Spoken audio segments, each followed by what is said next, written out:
So I just want to say I already recorded everything, but I just want to intro the video by saying that this is pretty much a video talking about my frustrations with Epic Games, and my game that I will not say in a video until I can make the Steam store page public is in production, and the announcement trailer is done. The announcement trailer is unlisted and currently on my Gabagoo Game channel, so just scroll down or just look up Gabagoo Games on YouTube and then go to posts or playlists and you'll see it there. It's fairly obvious if you're curious on what I'm making and what's going to be published, but I will go into more in-depth videos once the Steam store page is public. I can't wait to. I'm very excited to keep talking about it and talk about my parts of my development journey, but enjoy this video that I got for you so far. I'm making this unscripted video to talk about how frustrating Epic Games marketplace assets can be when you're trying to develop your game. So I essentially needed to get a conveyor belt, and this conveyor belt, it was advertised as it could interact with physics objects and actually move the objects on the conveyor belt, and a procedural spline. I was like, oh, okay, that's pretty cool. So with tax, it was like 50 something bucks as a company expense, right? So I expect it to work. So this is what I have here. So I recorded earlier the beginning, so I'll let you guys watch that, and you can see my disappointment immediately, because it's like I had to program in a separate system on top of it in C++ to actually have it interact with physics objects. I think I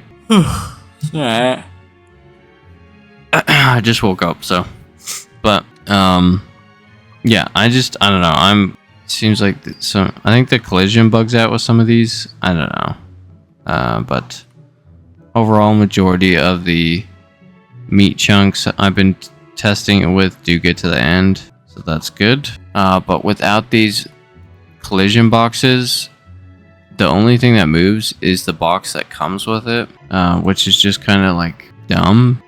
Anyways, I think I would just recommend, like, if I go to blueprints, they have this, and I was going through it, but I shouldn't have to, okay, let me explain. I shouldn't have to go through someone if you spend 50 bucks on an asset, it should work out of the box. And this guy, he didn't actually just equip the mesh like normal, the actual box itself. So then I'm like, okay, well, where the hell did he? First of all, there's all these tabs open when I opened it originally. And then I was going through this, and I don't know, this is all his blueprint code. To me, I don't even want to look through all this, so I don't even care, right? This is just his tick code. And then you go through the conveyor belt. And when I opened it up the first time, there was I think 2 billion fucking functions. All these functions are open. And to me, it's why? I shouldn't have to go through any of this. So I was like, okay, well, this is annoying. So good thing I know how to code in C++ now. So I pretty much, went into the conveyor belt blueprint and I coded in my own conveyor physics in C++.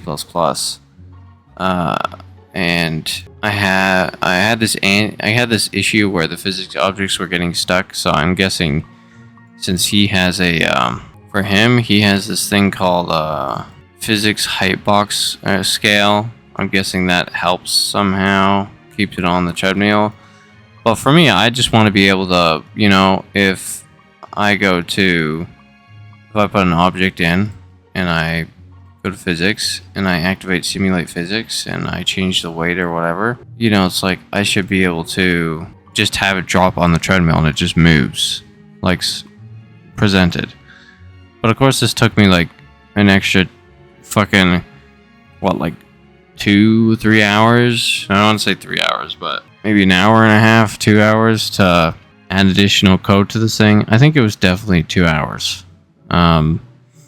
And this was right before I went to bed when I wanted to actually keep working on something else. And obviously it's not going to be perfect, but as long as it works. If some things fall off, I don't care. As long as it actually can get to the end.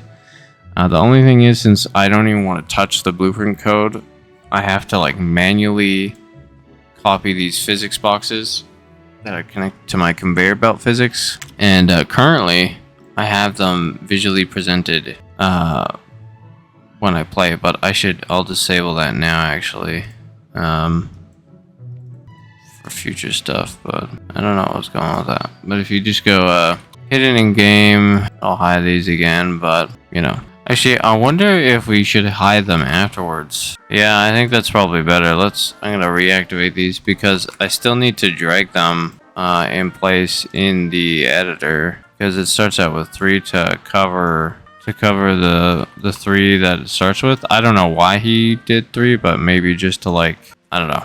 So this is pretty much my solution where I don't have to touch any of his code, because once again, when you spend $50 on something, and I still got to redo the texture work because obviously I'm using like my own pipeline system, so it's just a little disappointing.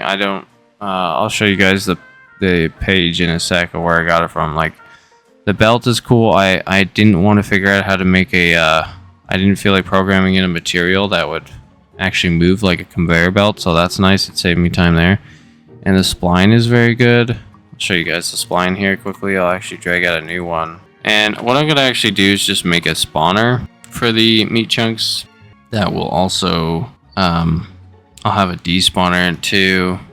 And then essentially, in my concept, there's a part of the level where there'll be like meat being grinded up or going down that turns into meat chunks, and it goes down here, and then it goes into these laundry bins. So, and then he has this manager thing, which doesn't really matter. The only thing that you get really that's worth is this blueprint. And you don't even need the numbers, because those don't help either. The extra little display items and shit. Oh, what was I talking about? Never mind, my HUD was off. They actually come with it. That's why I was like, what? I can't see this blind, but pretty much he also didn't. I'll show you the tutorial video that he posted, which was absolute garbage. But if you hold Alt, it duplicates it. Some splines don't work like that. I know this because I've made my own splines. But you have to hold Alt. You can't just drag it like this or nothing happens. So you hold left Alt, and then left click to move it, and it'll also automatically form, there's an issue here with his system, so you can't do double rotation, so you have to actually extend it again, then rotate it, and it automatically fixes itself. And then you can also hit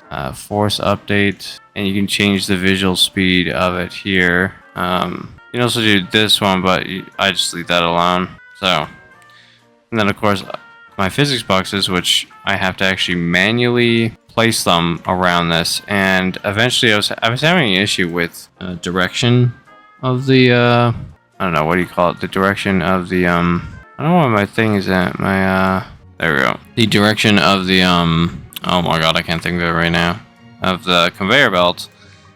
So what I eventually did is code in, I should have thought of this originally, but I coded in where it actually follows the box. The collision box can read spline, as well as it has its own separate force, so it has the directional force of the spline and its own force. So then if I was to put a meat chunk here, it should work.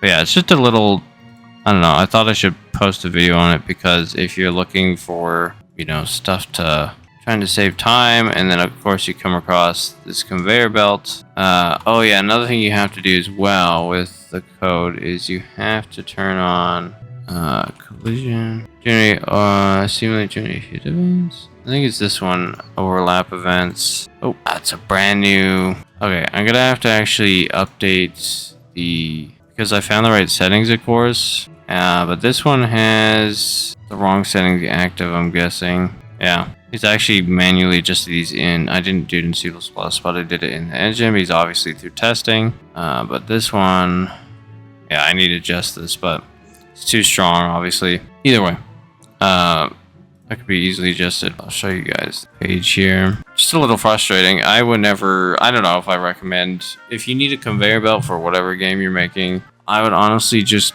probably go for the cheaper version. But this is what I got here, and I don't know, like it looks good, right? You know, it comes with some boxes, whatever. And then I was like, okay, well, where's the tutorial?